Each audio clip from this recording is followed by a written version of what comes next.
지난번에 저희가 주택 얘기 좀 했었잖아요. 응, 맞아. 근데 오디오가 안 실렸네요. 응. 다시 하지 뭐. 네, 다 날렸어요. 그래가지고 그 옷에 있는 거 오디오 저기 마이크 자꾸 말아 넣지 마시고요. 네, 소리 잘 들리는 건 모르겠다. 네. 오늘은 저기 김동기 교수님도 오셨고 지난번에 제가 그 예고를 그냥 날려버렸어요. 그 주택 이야기를 좀 했으면 좋겠다. 그 전번에 보니까 말이 좀 빠르기도 하지만 네. 마스크를 써서 그런지는 모르겠지만 발음이 별로 좋진 않더만. 그 원래 그렇게 좋으신 편은 아니었어요. 그랬구나. 그리고 내가 이 서울 표준말을 쓰는 줄로 늘 착각을 하고 있었구나. 그래서 제가 주의사항을 앞에 처음에 실었어요. 아. 오늘 경상 표준어로 진행한다고. 그러니까 지역식을 별로 드러내고 싶진 않았는데. 지난번에 어떤 얘기를 저기 했었냐면, 소장님이 처음 했던 주택, 그리고 그게 이제 공간에 있었을 때 썼던 거고, 그다음에 소장님이 오픈하셔가지고 처음 했던 주택하고 주택을 주로 하게 되었던 계기.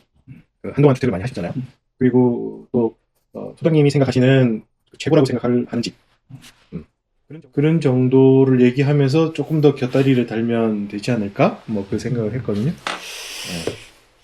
집 이야기는 정말 끝도 한도 없을 것 같아.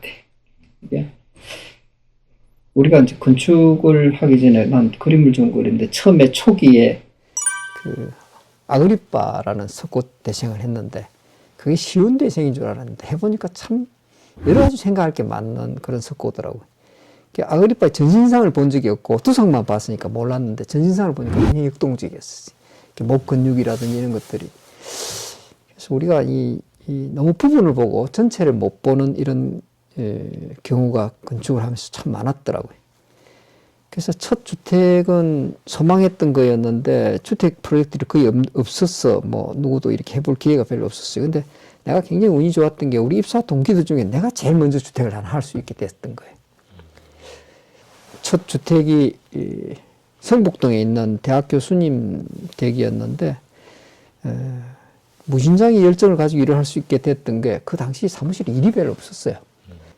그 당시 그 중급 정도의 수준 있는 집을 지으려고 그러면 공사비가 한 100만 원이 안 됐어요. 내 생각할 때 80몇만 원 정도? 그랬을 시절이었는데 너무 재밌어가지고 참 열정으로 이렇게 밤을 많이 샜던 기억이 나는데 그 집이 내로서는 이제 이렇게 큰 의미를 가졌던 게 참 생각을 많이 집어넣었어요. 생각이라는 게 결국 그 집이 무엇이 중심인가? 결국 사람이 중심이다. 이미 살던 집에서 그 집을 이사할 때는 어떤 목적을 가지고 있으며 어떤 미래가 그들을 위해서 기다리고 있는지 그걸 또 만들어주고 싶기도 하고. 자녀가 셋이었었어요. 아들 하나에 딸 둘이었고 그리고 노모가 계셨어요. 할머니가 있었는데 집을 이렇게 설계하면서 이 가족 관계를 적당한 프라이버시와 적당한 관계를 맺을 수 있게 해주자라는 게 하나 초점이 하나 있었고 그 다음에 집의 중심에는 마당이 있으니까 그 마당을 어떻게 해줄 것인가. 또 하나는 담이었어요. 담이라는 것이 이 집을 사는 사람과 외부 공간과의 관계를 만들어주는 거예요. 이 관계를 소통도 해주기도 하고 적당히 단절시키기도 하고 그런 역할도 해주고 그 다음에 그 담이 단순히 어떤 장벽이 아니라 그 담을 통한 조경도 있고 뭐 이런 것들을 이제 고민하면서 만들게 됐죠. 특히 이제 그 할머니가 있는 방은 이제 계단을 오르락내리락 힘드시니까 1층 방이었었어요. 1층 방인데 텐마루가 하나 있고 대돌이 있어서 그 위에는 고무신이를 올려놓고 마당을 나가기 쉽게 만들어 놓았어요. 그리고 문간 쪽에 현관 쪽에 있다 보니까 자녀들이나 그 이 마스터 부부가 이제 이렇게 오가면서 늘 인사할 수 있게 어머니 다녀오겠습니다. 할머니 다녀오겠습니다. 이럴 수 있는 공간에 딱 위치를 했어요. 그리고 반층으로 가면 거기에는 이제 거실이 있었어요. 거실에 이제 부엌이 있고 이런데 가족들이 모이기 쉬운 위치죠. 할머니는 반층만 올라오면 되고 그리고 이 주인 부부는 반층만 내려오면 되게. 반층 위에 있다 보니까 뭐 애들이 화장실에 가는 그 발자국 소리도 들을 수 있고 문만 빼꼼 열면 모습들이 보일 수가 있어요. 그래서 늘 관계를 이렇게 눈치챌 수 있게 만들어주는 그런 생각으로 만들었어요. 그리고 담이라는 것은 뭐 이렇게 건물, 집과 따로 생각하는 것이 아니고 집과 늘 일치되게 이렇게 생각하는 우리 한옥의 정신하고 좀 나는 그런 걸 좀 닮았다고 보거든요. 우리 한옥에 보면 한옥에도 기가 얹고 한옥에는 담장에도 기가 얹고 그 적절한 높이 그 담장을 넘어서 만나는 그 이웃집 그리고 그 담장을 넘어서 만나는 뭐 앞산이나 그 풍경들 이런 것들이 단절이 아니고 소통이잖아요. 그죠? 그래서 주택에서는 담이 참 중요하구나라는 생각을 했던 그런 프로젝트였었어요. 혹시 그 형태나 이런 게 좀 기억이 나세요? 기역자 집이라고 보면 돼요. 기역자 집에 일단 약간 둘러져 있는 이런 그 부엌이 있고, 그리고 할머니 방은 이렇게 이렇게 툇마루가 있고 사랑채 있고 현관은 이렇게 들어가고, 근데 이 담장이라는 것이 이 집과 일체화되는 담장을 만드는 거죠. 그러니까 이게 마당에 아까 이야기했던 대추나무가 좀 있어요. 그래서 요 따님의 방 창문에 걸치게 이렇게 만들어져 있는데, 뭐 그때 모형도 있고 아이소메트릭도 있고 찾아보면 있을 거예요. 이게 아마 구할 수 있을지 모르지만 잡지 플러스 G 이후로에 이게 게재가 됐었어요. 좀 아쉽겠네요. 아마도 내가 책들을 이사하면서 많이 버리게 됐는데 플러스 G 오래된 것도 분명히 있었을 텐데 아마 이영재 소장이 버리지 않았을까? 아닙니다. 곰팡이가 많이 썰어서 버렸을 것 같아요. 제가 좀 많이 버리긴 했어도 그런 거를 버릴 정도는 아닙니다.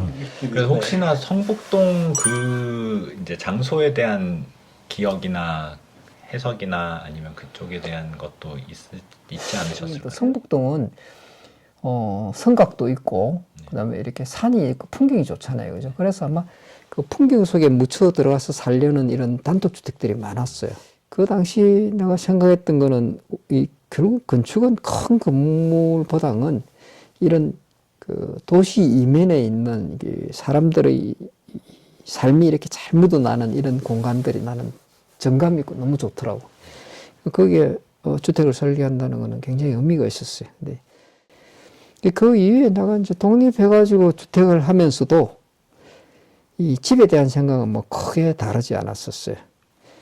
독립했을 때 이제 모 대학 교수님께서 이제 미대 교수님인데 나한테 설계를 의뢰를 했는데 거기 어디냐면 연희동에.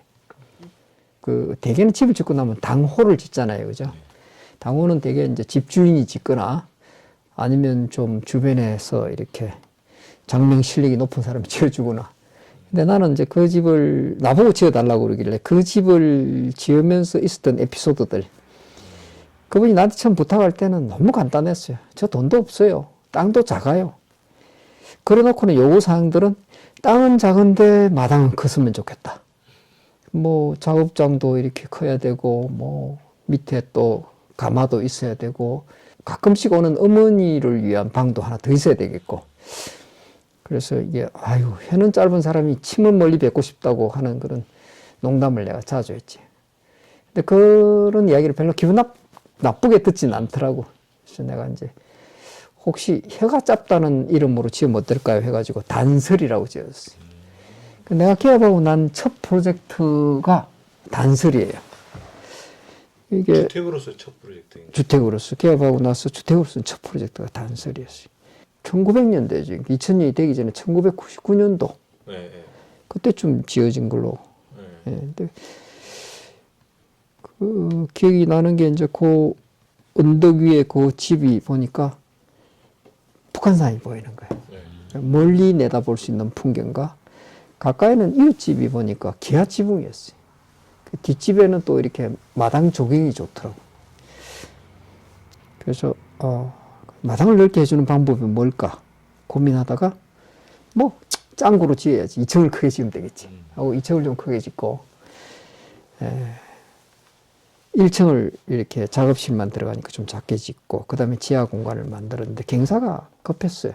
경사가 있어서 지하는 작업실을 이 낮은 경사에서 바로 들어갈 수 있게 만들고 현관은 높은 경사에서 들어갈 수 있게 현관을 만들었고 현관을 들어오면 또 벽을 보고 들어가는 게 뭐 됐어. 옆집 조경을 좀 보면서 들어갈 수 있게. 그리고 뭐 차경이 아니라 옆집 조경을 이렇게 빌려온 거지 뭐. 예, 그런 거. 그 다음에 들어와서 그래도 눈앞에 녹색이 좀 있었으면 좋겠다라는 생각으로 작지만 현관 앞에 작은 뜰을 하나 만들어주고 살짝 돌았으면 이제 피로티 공간에 테이블 하나 넣고 북한산을 바라볼 수 있게 만들고 뭐 제자들이 내내 찾아오면 거기서 차 한잔 마시기 딱 좋게 그렇게 만들었고 작업실은 지금 그러니까 그 한 마당 레벨보다 좀 낮게 만들었어요. 그게 나는 좀 묘수였다고 생각하는데 거기에서 작업을 하거나 테이블에 앉아 있으면 하늘이 잘 보여요. 담장이 있고 앞집이 있어도 낮으니까 밖을 보면 하늘이 보이는 게 그게 그 작은 집에 하늘이라는 조경을 선물해 줬다라는 생각이 들었어요. 계단 올라가면 재미난 건 이웃집 기아 지붕이 서서히 드러나요. 그리고 그 집에 있는 감나무도 보이고 그래서 이 동간에 뭐 건축주는 눈치챘는지 모르겠지만 이 동간에 이웃 풍경들을 이렇게 차례차례 만날 수 있게 해준 그런 집이었는데 간단히 그려주시면 안 돼요? 여기 이제 계단을 이쪽에 둔 거예요. 올라오면 현관이 2층에 이렇게 있고 현관에 이렇게 올라오면 2층 집이 기역자 집이고 1층에 이렇게 2층 집이 크지 참 이거지고 요 하부가 피로티예요. 하부 피로티 이렇게 있고 현관은 이쪽에 있어요. 이쪽에 있는데 이 이웃집이 이렇게 나무들이 이 집이 좀 넘어오게 돼 있어요. 여기도 조경이 탁 보이게 만들어 놨지. 이거 나중에 도면 보면서 새로 그려주면 안 돼? 하여튼 뭐. 영상에 스케치하는 그 모습을 좀 담으려고 그랬죠. 아니 그 저기 감독의 의도를 잘 활용 못하시네. 다음에는 미리 공부를 좀 해놔놓고 이렇게 도면이라도 미리 머릿속에 넣어놓고 그리면 잘 그려줄 텐데 이게 그림주를 보니까 이게 30년 다 돼가는 프로젝트잖아요, 그죠? 아직도 미안한 게 이 단설이 돈이 없잖아요. 공사비 못 맞추겠다는 거예요. 근데 공사비 맞춘 방법이 딱 하나 있다고 그러더라고. 그 뭐냐 그랬더니 설계자가 공사 현장에 안 나타나면 맞추겠습니다 그러더라고. 근데 약속한다고 그랬어요. 불가능한 약속이죠. 그래놓고 내가 살면서 내가 거짓말 잘 안 하는데 약속 위반했어요. 매주 갔어.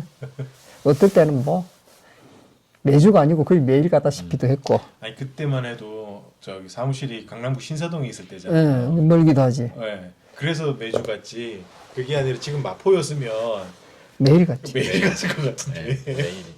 참 열정을 가지고 했고 공사비가 너무 없어가지고 외부에 그 쓸 목재 같은 경우는 이제 야 이건 테스트하우스다 공짜로 막 걷어가 쓰고 그 당시 벽돌 한 장이 시멘트 벽돌 한 장이 40원쯤 했을 거예요.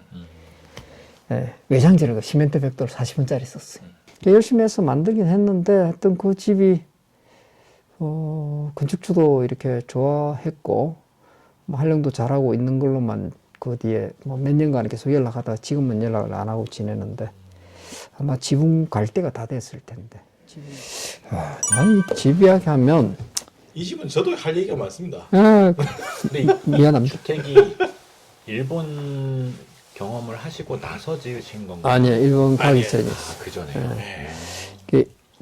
이 집을 IMF가 준 선물이라고 난 생각하는데 우리가 무사가 전쟁이 없을 때는 말 먹이고 훈련시키고 칼 갈고 뭐 이런 일을 한다고 그러는데 나는 IMF 때 일이 없길래 그때 이제 학교 다닐 때는 배워본 적이 없는 뭐 새로운 거 뭐 없을까 해가지고 공부한 게 목조 건축이었어요. 목조로 집을 짓는다는 상상은 별로 못 해왔는데 여기 그 정발산 주택단지 이게 내가 본 우리나라 현대목구조의 어떤 출발점이었다고 봐요.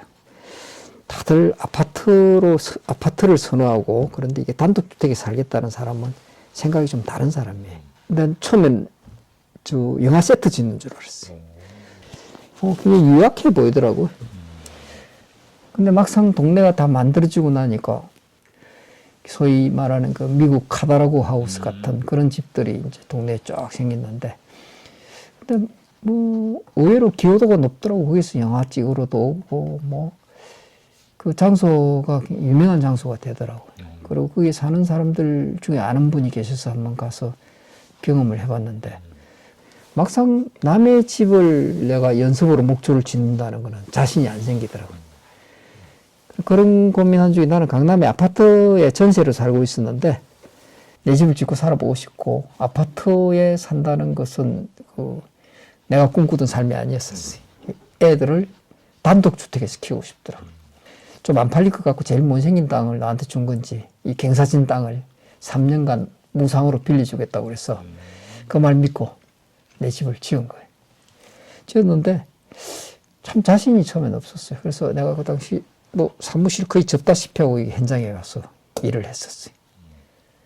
직접 못주머니도 차보기도 하고 노출 콘크리트도 한번 치보고 그리고 이 목재에 대해서 깊이 있는 이해를 못했기 때문에 그냥 들은 얇은 지식으로 이렇게 집을 지은 거예요. 근데 그때 잘했다 싶은 건 건축가들은 자기 집을 지어가지고 벌 좀 받아봐야 돼. 남의 집 가서 연습할 게 아니고 자기 집 한번 지어보면서 뼈저린 이런 후회와 이런 학습을 한번 해보는 것도 괜찮겠다 싶었어요.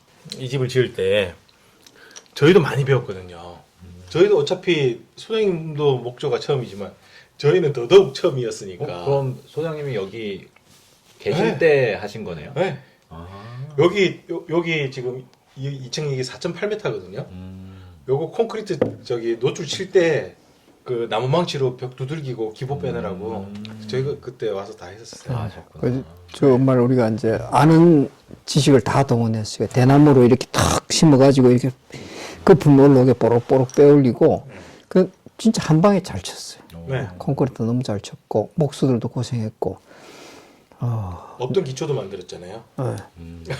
저 뒷집은 이제 땅에 묻히는 부분은 콘크리트고 그 위로는 목조로 했는데 네. 그게 어쩌다가 기초가 빠진 부분이 있었는데 그게 저기 공구리 치다가 터져가지고 기초가 생겼어요. 오. 이 역사를 기억을 잘하네. 일단 네. 보면 뭐 이 집은 어떻게 보면 참 연습이었다고는 하지만 이 집을 통해 참 배운 건 많았어요. 직접 못질 해보고 톱질 해보고 이런 것은 건축가들에게도 그런 기회는 한 번씩은 있어야 되겠다라는 생각이 좀 들더라고요. 우리가 좀 손이 많이 닿은 집, 손길이 많이 가는 집, 뭐 이런 집이 나는 좋더라고요. 그래서 뭐 재료를 선택해도 그렇고.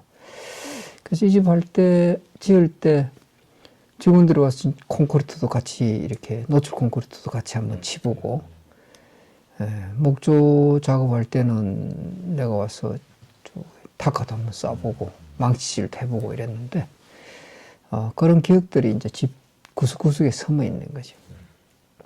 집을 지으실 때 이렇게 두 개의 공간으로 분리를 해서 설계를 하시는 이유가 뭐? 이게 이 땅이 이제 이 삼각형으로 생겼어요.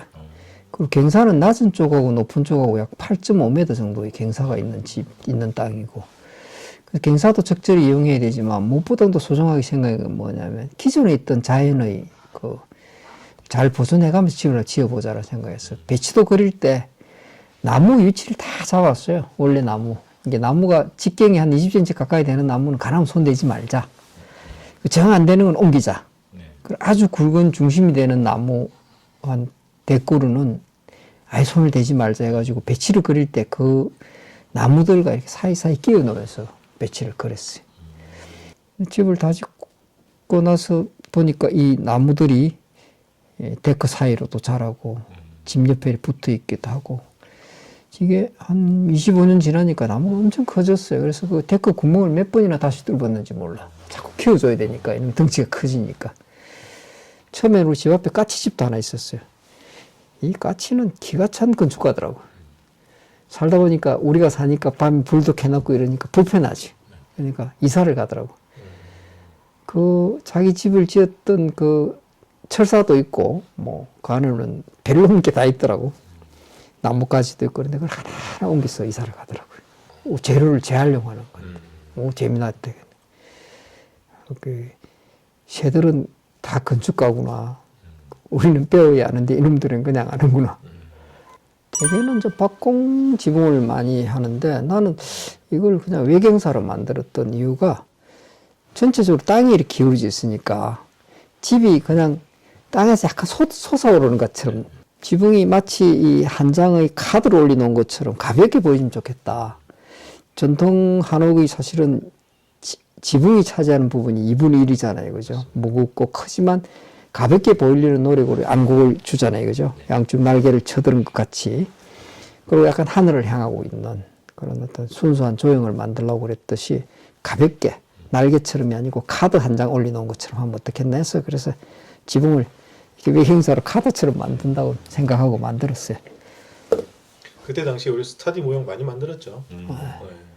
스타드 모형 진짜 많이 만들었는데 마지막에는 그 60분의 1 모형을 만든 게 최종 모형이었어요.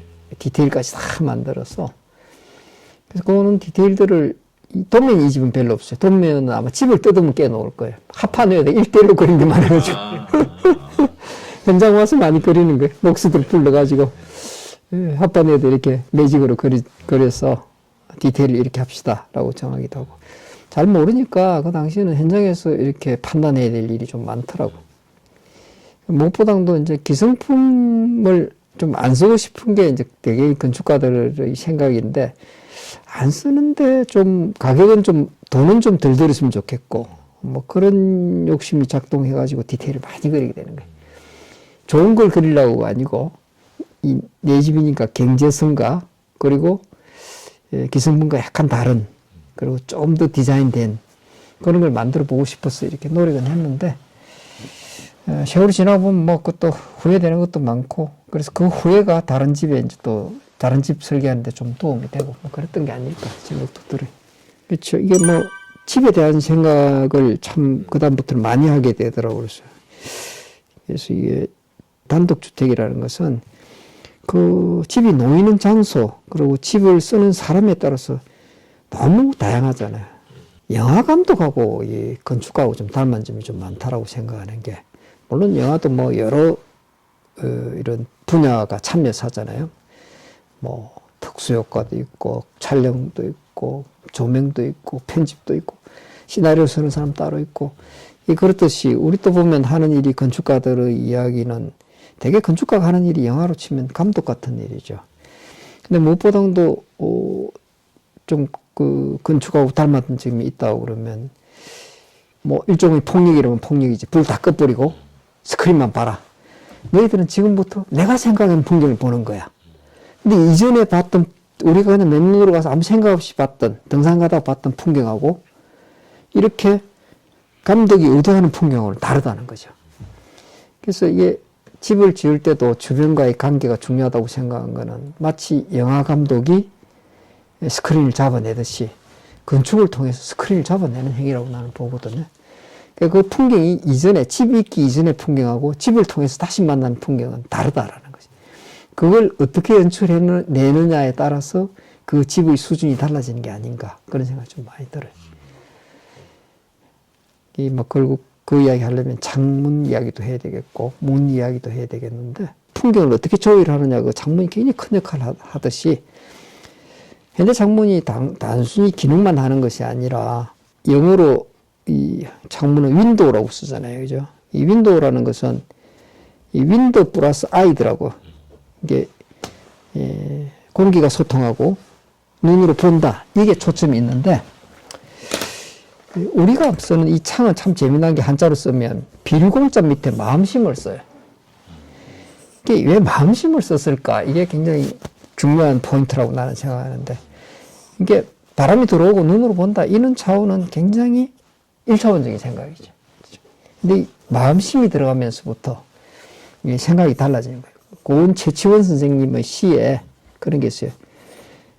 학교 다닐 때 책에 놓았었는데 창외 삼경우요 등전 말리심이라는 그런 시의 한 구절에 놓는데 창밖에 삼경의 늦은 밤비는 내리는데 마음은 말리밖에 있는 친구한테 간 거예요.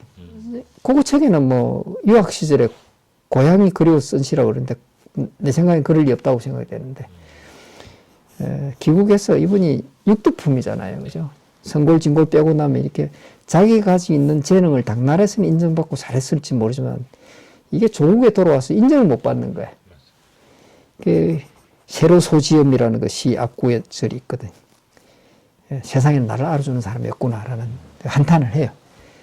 근데 이 최치원 선생이 이 창은 말리바깥 같다는 것이 이 마음이 오가는 것이라는 것이 비어 있다라는 것이 그냥 마음이 오가는 통로다. 이게 바람이 오가거나 보인다. 이런 차원부터 한 단계 높은 이야기를 하는 거예요. 그래서 나는 우리 사람 몸이 100이면 눈이 90이라는 말을 하잖아요. 그죠? 창은 어떻게 보면 집에서도 집이 100이면 정말 창이 90이다라고 생각이 드는 거죠. 이 집을 통해서 어떻게 풍경을 만나느냐를 이야기하는 거니까 그게 굉장히 중요한 얘기이지 않느냐라고 생각이 들어요. 공동주택이란 말이 참 재미난 게 공동주택에 뭐가 없을까 싶으면 공동성이 없어. 공동성. 각자야. 다 모아놨는데 각자야. 이런 것처럼 인간도 어떻게 보면 이렇게 남각처럼 인간에게 이렇게 도장을 찍는 몇등 곳에 사는 공간을 중심으로 찍으면 아파트에 살면 많게도 4번 아닐까요? 내 집에 나무 한 그루지만 이웃집하고 나무를 다 합치면 숲이 되는 거잖아요. 그죠? 만약에 한옥이 어떤 그런 외부적 조건이 없이 그대로 이렇게 발전해 갔으면 어떤 형태였을까 이런 생각을 해본 적이 있었어요.